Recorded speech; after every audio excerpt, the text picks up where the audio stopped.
샬롬, 숙장님들 모두 반갑습니다. 네, 2024년 11월이 밝았습니다. 추수감사주일이 있기도 한 달이죠. 이번 11월 한 달 동안 살아가시면서 날마다 하나님과 동행하시고 또 말씀 안에서 매일매일 평안과 은혜를 경험하는 속장님들이 되시기를 네, 주님의 이름 안에서 축복합니다. 오늘 우리가 함께 살펴볼 주제는 구원받은 성도의 삶입니다. 이에 대한 배경을 한번 제가 읽어보겠습니다. 로마서 1장부터 11장까지는 믿음으로 의롭다 함을 받아 구원받는 칭의의 은혜에 대해 설명하고 있고 12장부터는 구원받은 성도들의 구체적인 삶에 대해 말하고 있습니다. 구원받은 성도는 자신의 모든 삶을 하나님이 기뻐하시는 거룩한 산 제물로 드려야 합니다. 즉 하나님의 영광을 드러내는 일상을 살아야 합니다. 네, 우리가 지난 10월 둘째 주까지 살펴보았던 속회 공과는요. 로마서 1장부터 11장까지의 말씀이었고요. 이 로마서 전반부를 휘감고 있는 주제는 지금 우리가 읽었던 것처럼 믿음으로 의롭다함을 받아 구원을 받는 칭의의 은혜에 관해서 네, 살펴보았습니다. 칭의라는 개념 제가 각주를 달았어요. 유인물 참고하시면 되겠고 1번 각주를 보시면 예수 그리스도의 그 속량의 은혜로 말미암아 죄의 속죄 그리고 용서를 경험한 우리 죄인은 이제 하나님의 의로 말미암아 의롭다고 인정을 받는다라는 거죠. 정확하게 말하면 의롭다고 여김을 받는 존재로 거듭나는 그러한 사람들이 바로 칭의의 은혜를 경험한 자들이라고 이야기를 하고요. 자, 오늘은 로마서 12장을 가지고 자, 그러면 칭의의 은혜를 경험한 그리스도인이 구원을 받았다고 한다면 어떠한 삶을 살아야 하는가? 그 구체적인 방향을 소개하고 있고요. 뒤에서도 계속 이야기하겠지만 모든 우리의 삶이 일상 속에서 하나님을 찾고 하나님이 기뻐하시는 거룩한 산 제물로서 매일매일 예배하는 그런 자들이 되어야 한다는 사실을 네, 이야기하고 있는 본문입니다. 그래서 오늘의 목표는요. 구원받은 성도는 어떻게 살아야 하는지를 알아보는 네, 그런 시간을 가지려고 하고요. 자, 이어서 오늘의 한 구절 말씀입니다. 신약 성경 256면에 있는 그 로마서 12장 전반부를 보시게 될 거고요. 좀 끊어서 읽도록 하겠습니다. 세 부분으로 나누어서 읽을 건데 로마서 12장 1절부터 2절 그리고 4절부터 6절의 전반절 마지막으로는 9절부터 15절까지입니다. 네, 유인물 참조하시고요. 제가 대표로 세번역 성경으로 봉독하겠습니다. 1절입니다. 형제자매 여러분, 그러므로 나는 하나님의 자비하심을 힘입어 여러분에게 권합니다. 여러분의 몸을 하나님께서 기뻐하실 거룩한 산제물로 드리십시오. 이것이 여러분이 드릴 합당한 예배입니다. 여러분은 이 시대의 풍조를 본받지 말고 마음을 새롭게 함으로 변화를 받아서 하나님의 선하시고 기뻐하시고 완전하신 뜻이 무엇인지를 분별하도록 하십시오. 한 몸에 많은 지체가 있으나 그 지체들이 다 같은 일을 하는 것이 아닙니다.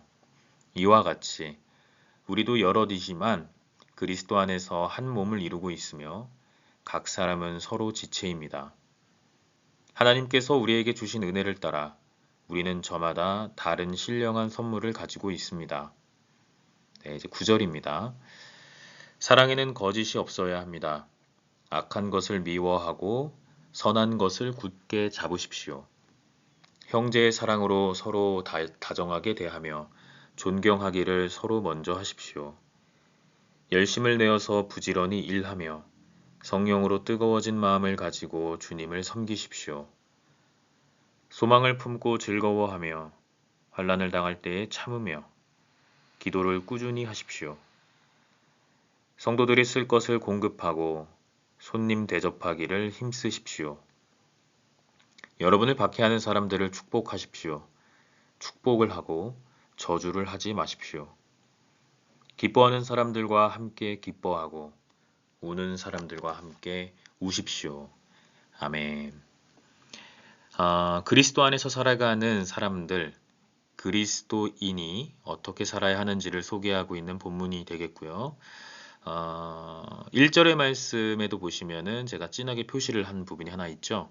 네, 각주를 또 달아놨는데 각주 2번에 보시면 이제 다른 성경에서는 이렇게 표현하고 있다라는 것을 소개해 드리고요.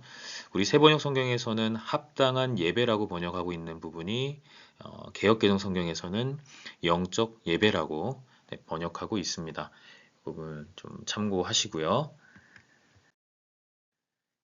네, 이어서 한 구절 묵상 진행하겠습니다. 오늘은 크게 세 가지 주제를 가지고 구원받은 성도가 어떻게 살아야 하는지 깊이 상기하는 시간을 갖겠습니다.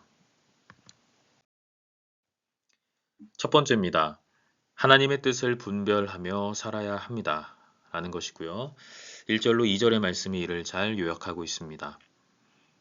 구원받은 성도는 이 세상을 본받지 말고 마음을 새롭게 하여 성숙한 사람으로 거듭나야 합니다.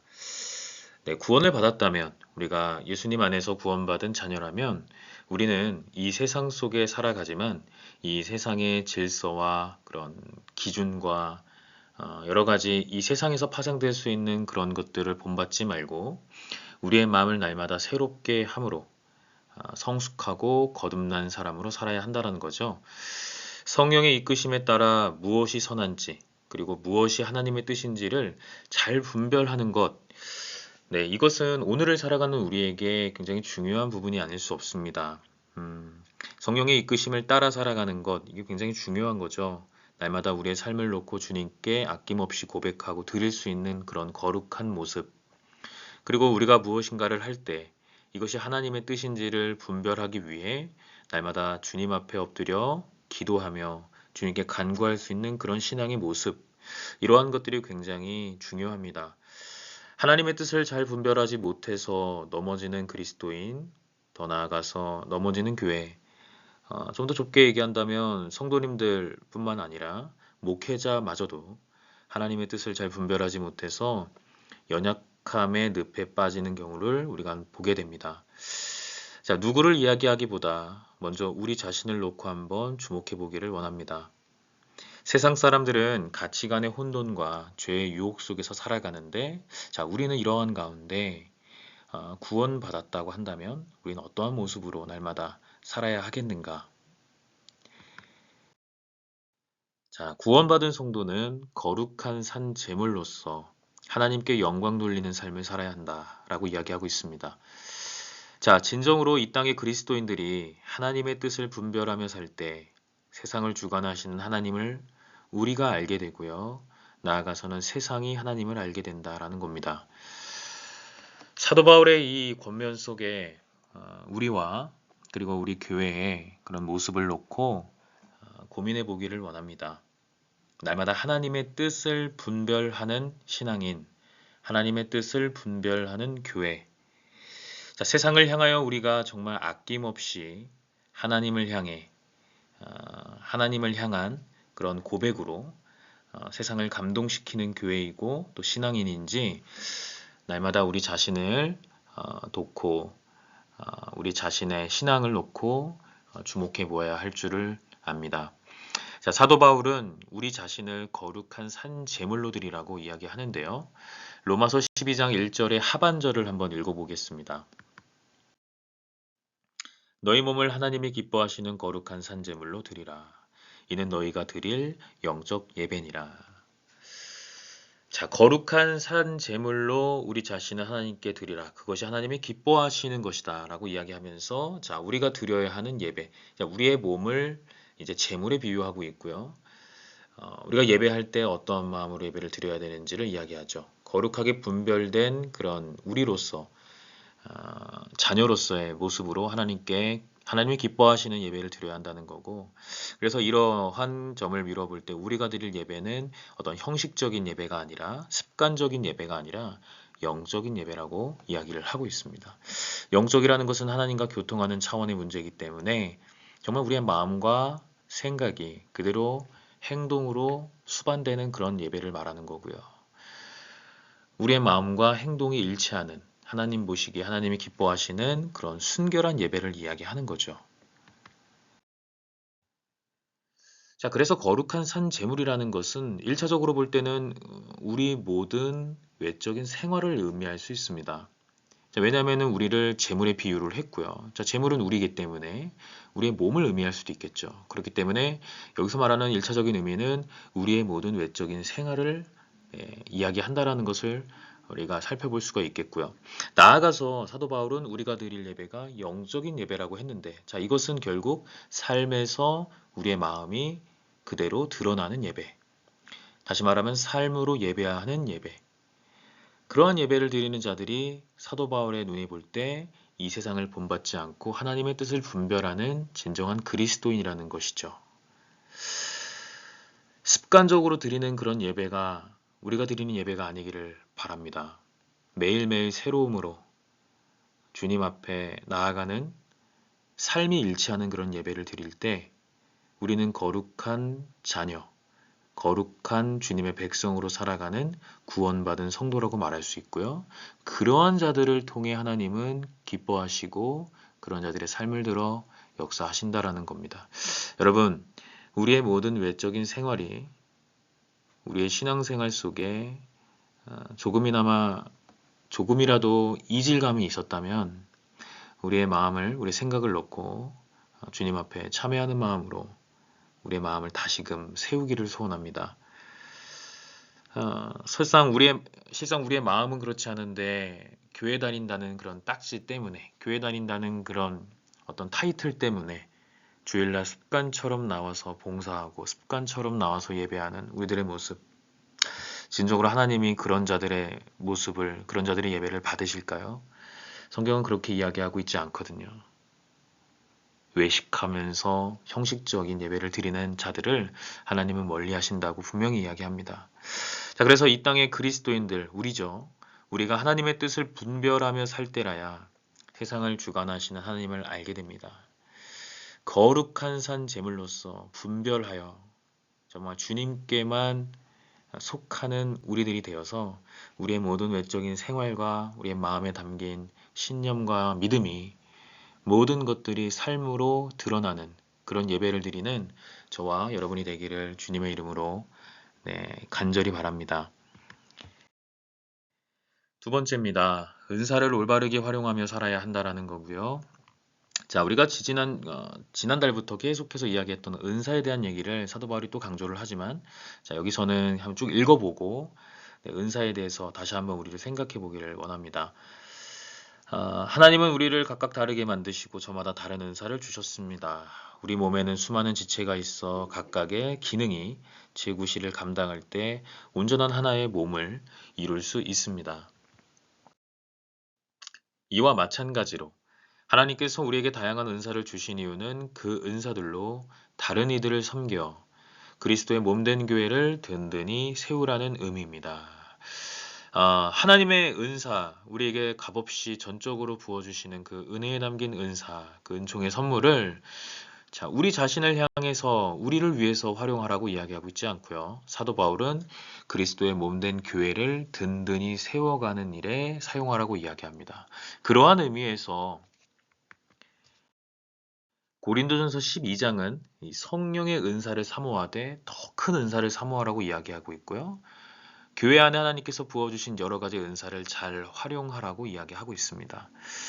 그리스도의 몸된 교회, 우리 협성대학교회가 주님을 주인으로 모시는 주님의 몸으로 여기며 우리가 각각의 지체라고 고백한다면 우리 교회는 정말 우리 교회 안에서 성도의 헌신과 모든 봉사가 주님이 부어주시는 은사가 교회를 세워가는데 아낌없이 드리고 헌신할 수 있는, 봉사할 수 있는 그런 신앙인들로 넘쳐나는 교회가 되었으면 좋겠습니다.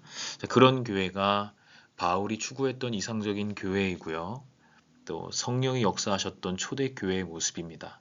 우리 교회도 그러한 영적인 부흥이 날마다 있기를 주님의 이름으로 간절히 소원합니다.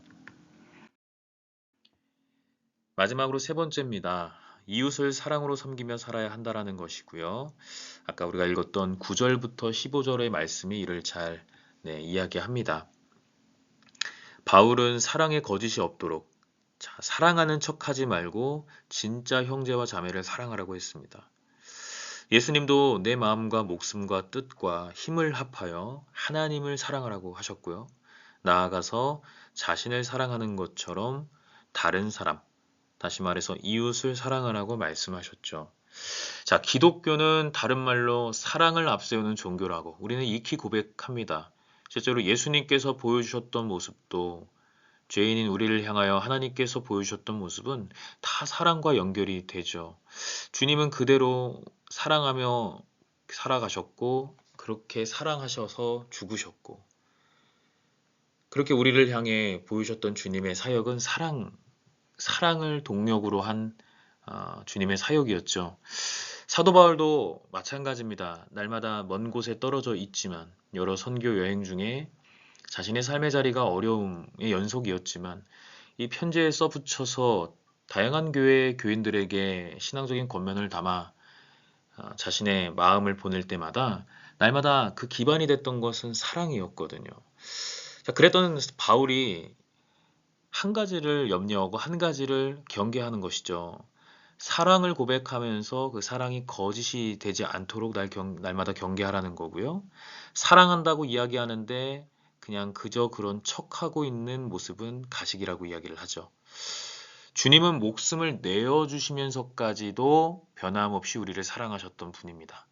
이 사실을 날마다 기억하면서 사도 바울 그리고 주님이 보여주셨던 주님의 명령을 본받아 우리도 날마다 우리 교회 안에서의 사랑이 이웃을 향해 흘러갈 수 있는 그런 사랑의 통로이자 주님이 역사하시는 통로가 되어야 할 줄을 압니다. 하나님을 사랑하고 이웃을 사랑하는 것은 바로 주님께서 말씀하셨던 대표적인 두 가지 계명이고 명령이었고요. 이것은 우리가 잘 알고 있다시피 십자가에 담겨 있는 상징적인 사랑이고요. 나아가서 이러한 것들을 실천하는 자들은 진정한 신앙을 갖고 살아가는 그리스도인이라고 말할 수 있겠고요. 자, 그러한 사람들은 바로 거룩한 산 제물로서 날마다 영적인 예배, 합당한 예배, 주님이 기뻐하시는 삶이 일치하는 예배를 드리는 자들이라고 정리할 수가 있습니다. 형식적인 제사보다 이웃을 사랑으로 섬기는 것이 하나님이 기뻐하시는 제사입니다. 하나님께 받은 구원의 은혜를 생각하면 우리는 못할 일이 없고요. 하나님의 영광을 위해 이웃의 고통에 함께 울어주는 성도가 되어야 합니다.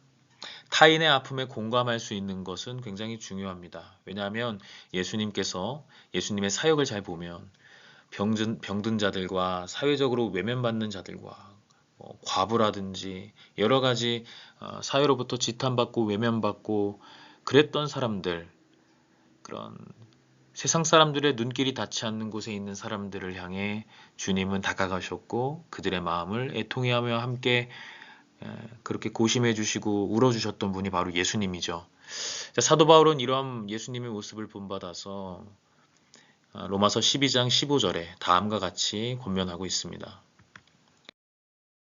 즐거워하는 자들과 함께 즐거워하고 우는 자들과 함께 울라. 이 간단한 것 같지만 전혀 간단하지 않은 이 신앙의 겉면을 우리가 가슴에 잘 새기고 우리의 삶에서 누군가를 위해 함께 즐거워해주는 일은